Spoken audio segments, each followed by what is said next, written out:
Bonjour, bienvenue dans ce nouveau projet d'impression 3D. Aujourd'hui, nous allons construire une boîte pour un jeu de cartes ou bien qui pourra contenir aussi un jeu Uno. Donc, on va commencer par aller dans le coin en haut à gauche, modifier le titre. Par défaut, vous avez un titre, nous, on va le modifier en pesant sur le bouton gauche de la souris. Le titre qu'on veut vous donner, c'est boîte de cartes. On met une petite ligne en dessous. On l'appelle la base parce que tantôt, on va construire le couvercle et là, présentement, on construit la base. Vous allez nommer votre prénom, Émilie, et la couleur d'impression de votre choix. Donc, pour les couleurs, demandez à votre enseignant. Moi, pour l'occasion, je vais choisir noir. Une fois que c'est fait, on clique n'importe où sur notre image et notre nom est enregistré. On va aller s'assurer que tout le monde travaille dans les mêmes mesures. Ici, on veut être en millimètres, donc à 1 millimètre. Si ce n'est pas le cas, vous appuyez sur la petite flèche et vous sélectionnez 1 millimètre. Donc, on s'assure tout le monde d'avoir les mêmes informations de départ. On va continuer à construire. Donc, ici, on vient choisir le prisme. On appuie sur le bouton gauche de la souris et on vient déposer notre construction, notre premier prisme ici dans le fond. Dans le coin droit, on appuie, un petit carré blanc, on appuie dessus et nos mesures apparaissent. Donc, pour la longueur, on va mettre 74 mm. En ce qui concerne la largeur, on vient modifier de 20, on passe à 44 de large. Tout se fait tout seul. On s'en vient ici sur le carré au centre, là, il y a un carré blanc, on appuie dessus, on voit les dimensions qui apparaissent, qui est de 20, et nous, on veut une hauteur de 45 mm. Donc, notre premier prisme est construit. On peut appuyer sur le bouton droit de la souris pour venir visualiser différemment. On va aller construire tout de suite notre deuxième prisme. On choisit un prisme, on le glisse avec le bouton gauche enfoncé sur notre plan de construction. Dans notre plan, ici, on sélectionne le petit carré à droite. On modifie la largeur. La largeur, elle est de 42,4 mm. C'est important pour que notre boîtier et notre base tiennent bien ensemble de mettre 42,4. Pour ce qui est de la longueur, on va y mettre une longueur de 72 mm, qui est la même que tantôt, mais moins 2 pour avoir une épaisseur de mur. La hauteur, on va la faire un peu plus haute, donc on va la faire cette fois de 67 mm. Afin que notre couvercle puisse bien s'emboîter avec la base, on va faire les côtés arrondis. Pour aller faire les petits coins arrondis, on va aller dans rayon et on va mettre le rayon à 3. Tu peux juste le glisser, sinon vous pouvez venir ici à droite et inscrire 3. Donc, on voit que les coins du prisme sont arrondis.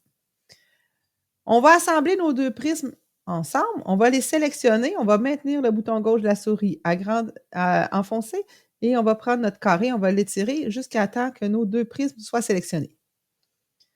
On va venir peser sur Aligner, ici en haut à gauche. Donc, on choisit Aligner.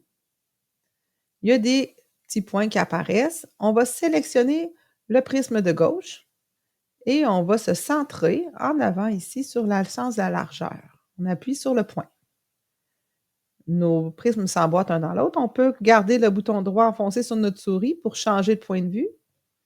On va venir sélectionner dans le sens de la longueur le bouton ici au centre pour que nos deux figures soient bien centrées. Et voilà, c'est fait. On va sélectionner nos figures encore une fois avec le bouton gauche enfoncé de la souris et on va venir prendre regrouper. Donc, nos blocs sont assemblés un ensemble, là, sont comme fusionnés. On va aller construire le trou qui va aller au centre.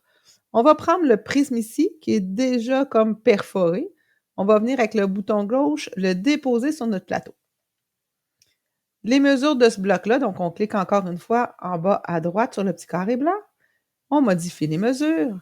Sa largeur de celui-là, donc le trou, sa largeur, c'est 40 mm. Sa longueur, elle est de 70.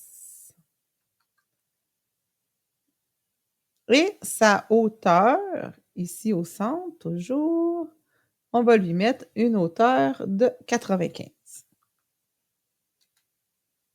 Notre bloc, on voit qu'il est beaucoup plus gros que les deux autres. On va aller les fusionner ensemble, ces blocs-là. Donc, encore une fois, on s'en va dans le coin de notre image. On tient le bouton gauche de notre souris enfoncé. On sélectionne le tout.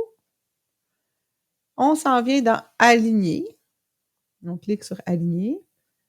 On vient sélectionner notre bloc de départ, donc nos deux prismes qui sont déjà ensemble. On clique dessus avec le bouton gauche et on sélectionne le petit point ici en avant, au centre de la largeur. Nos deux blocs s'emboîtent bien un dans l'autre. Avec le bouton droit, on change de vue. On relâche le bouton droit. On sélectionne ici le petit point pour bien les centrer là, sur le sens de la longueur. Une fois que c'est fait, on voit qu'on a un petit problème. Là. Nos coins, ils vont couper. Donc, on va sélectionner seulement que le prisme transparent ici. On va s'assurer que c'est bien celui qui est ici en mode perçage. On va lui aussi donner un rayon de 3. Donc, on va aller mettre notre rayon à 3. OK. Donc, si on met notre perçage comme ça, si on regarde dans le trou, on va passer, là, ça va passer d'un bord à l'autre. Nos cartes vont tomber dans le fond. Ce qu'il faut faire, il ne faut pas oublier de prendre le petit cône et de surélever de 2 mm le trou. Donc, on regarde ici en bas à droite, là, il est bien surélevé de 2 mm, ce qui va créer un plancher à notre boîte. On peut le faire avant aussi de fusionner. Là. Donc, ici, on met nos boîtes ensemble, on vient les sélectionner tous en même temps et on va faire regrouper. On peut aller se promener, on voit à l'intérieur, donc ça a fait un trou, mais on a un plancher. Donc, en surélevant notre prisme troué de 2 mm, ça a permis de faire un plancher. Fait que la base de notre boîte de jeu de cartes, elle est fabriquée. Maintenant, quand c'est fait, vous allez exporter votre projet en format STL, ici à droite. Ça va s'enregistrer et vous allez envoyer votre projet à l'enseignant. On se revoit dans la suite du vidéo, on va être la construction du couvercle. À tantôt!